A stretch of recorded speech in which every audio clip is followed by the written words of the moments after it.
நமஸ்காரம் நேயர்களே. இந்த நிகழ்ச்சியானது பாத்தீங்கன்னா வாஸ்து சம்பந்தமானது, நியூமராலஜி சம்பந்தமானது நிறைய நம்ம பேசிட்டு இருக்கோம். ஒவ்வொரு நாளும் ஒரு புது கருத்துக்களை பேசிட்டு இருக்கோம். இப்போ நம்ம ஒரு முக்கியமான ஒரு சுபம் பேசிட்டு இருக்கோம், ஒரு நல்லது பேசிட்டு இருக்கோம். அந்த நேரத்தில் பாத்தீங்கன்னா யாராவது ஒருத்தர் கொட்டாய் அப்படி கொட்டாய் விடுவார். இந்த கொட்டாய் விடுவது நல்லதா கெட்டதா அப்படின்னு சொல்லி பார்க்கும் பொழுது சாஸ்திர ரீதியாக ஒரு கொட்டாய் விடும் பொழுது எனக்கு என்ன ஒரு துர்தேவதை கிராஸ் ஆகுது அப்படிங்கிறது சில சாஸ்திரங்கள் எழுதப்பட்டிருக்கு. இப்படி கொட்டாய் விடும் பொழுது என்னன்னு கேட்டீங்கன்னா, முடிந்த வரைக்கும் என்னன்னு கேட்டீங்கன்னா, நம்ம ஒரு சுமங்கலியை பார்த்தோ அல்லது ஒரு பிராமணரை பார்த்தோ ஒரு ஐயரை பார்த்தோ ஒரு சாமியை பார்த்தோ என்னன்னா கொட்டாய் விடுவதை நம்ம தவிர்க்கப்பட வேண்டும்.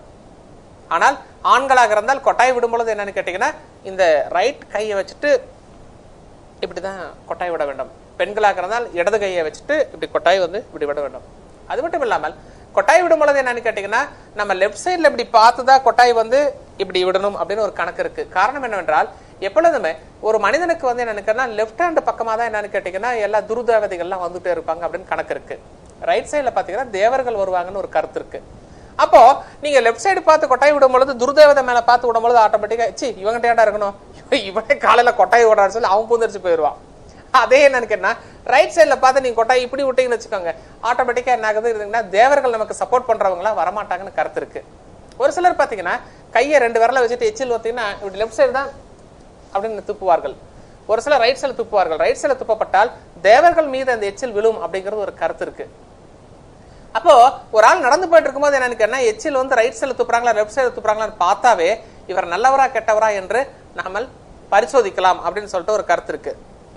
ஆனால் இந்த 3ஆம் எண்ணில் பிறந்தவர்கள் மட்டும் மாறலாக கொட்டாய் விடும் பொழுது இவர்களுக்கு தெய்வ குற்றம் ஏற்படும் அப்படின்னு கணக்கு இருக்கு. நல்லா படிக்கக்கூடிய மாணவன் படிக்க மாட்டான்.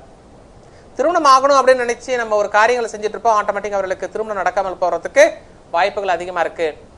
அதே ஆனால் இந்த 1ஆம் எண்ணில் பிறந்தவர்களும் 2ஆம் எண்ணில் பிறந்தவர்களும் என்னன்னு கேட்டேன்னா, கொட்டாய் விடும் பொழுது சில சாஸ்திரங்களை ஃபாலோ பண்ணி அதுக்கு தகுந்த மாதிரி நம்ம ஃபில்டர் பண்ணிக்கிட்டோம் அப்படின்னா ஆட்டோமேட்டிக் இவர்களுக்கு எதிரிகள் வரமாட்டார்கள், இல்லை என்றால் எதிரிகள் உருவாவார்கள் அப்படின்னு சொல்லிட்டு சில கருத்துக்கள் இருக்கு. என்னடா சப்ஜெக்ட் எங்கெங்கயோ போகுதுன்னு நினைக்க வேண்டாம். ஒரு சிறிய விஷயம் கூட ஒரு மனுஷனை எவ்வளவு பண்ணுது. சரி, ஜென்ரலா என்னன்னா, சரி கொட்டாய் வந்துட்டே இருக்கு சார் அப்படின்னு சொன்னா, நீங்க ஆபீஸ்ல ஒர்க் பண்ணிட்டு இருக்கீங்க இல்ல இதுன்னு இருக்கீங்க அப்படின்னா அந்த இடத்த விட்டு எந்திரிச்சிட்டு போயிட்டு வாயில நம்ம ஜலத்தை கொட்டி 3 முறை இப்படி கொப்பளிச்சுட்டு இதுன்னுட்டு ஒரு விபூதி எதா இருந்தா நீங்க வச்சுக்கலாம். வேற ஹிந்துவா முஸ்லீமா கிறிஸ்டினா இருந்தா என்ன அவங்களுக்கு ஒண்ணு ஒரு பைபிள் எடுத்து படிக்கிறதோ அல்லது குரான் எடுத்து படிக்கிறதோ 2 நிமிஷம் படிச்சுட்டு நீங்க அதுக்கப்புறமேட்டு உங்களோட வேலையை செய்யப்பட்டால் உங்களுக்கு அந்த தோஷங்கள் விலகும், எந்த விதமான பிரச்சனைகள் வருவதற்கு வாய்ப்புகள் இல்லை. இப்படி பிராக்டிக்கலா நீங்க செக் பண்ணி பாருங்களேன். இந்த மாதிரி கருத்துக்கள் பாத்தீங்கன்னா கிளீனா ஒர்க் அவுட் ஆயிட்டு இருக்கு. ஏன்னா நமக்கு தெரியறதில்ல, நம்முடைய பல ஆயிரக்கணக்கான வருஷத்துக்கு முன்னாடி வாழ்ந்த சித்த புருஷர்கள் இந்த மாதிரி கருத்துக்கள் எழுதி வச்சுட்டு போயிருக்காங்க. நாம இதெல்லாம் கொஞ்சம் ஃபாலோ பண்ணா நமக்கு ரொம்ப நல்லா இருக்கும். கூடவே இன்னும் டீப்பா என்ன ஒரு சில நம்பருக்கு இப்படி இருக்குமா அப்படி இருக்குமா நம்ம பேச போனா ஒவ்வொருத்தரும் அப்புறம் என்ன ஆகும், நீ இந்த நம்பருக்கார உனக்கு இப்படிதான் ஆகும் அப்படிதான் ஆகுங்கிற கருத்து வந்துடும். அதை பத்தி நம்ம பேச வேண்டாம். அதனால இதே போதும்னு நினைக்கிறேன். மற்ற டீடைல்ஸ் ஃபர்தரா எங்களை கான்டாக்ட் பண்ணணும் பேசணும் அப்படின்னு நீங்க ஃபீல் பண்ணால் எங்களோட வெப்சைட் பாத்தீங்கன்னா www.goldtime27.com இருக்கு. அது மட்டும் இல்லாமல் எங்களோட யூடியூப்ல போய் பாத்தீங்கன்னா மகாஸ்ரீ ராஜன் அப்படின்னு சொல்லிட்டு நீங்க டைப் பண்ணீங்கன்னாவே நிறைய கருத்துக்கள் வந்துட்டு இருக்கும். அதை வச்சு கூட நீங்க யூஸ் பண்ணி லைஃப்ல மேல வரலாம்.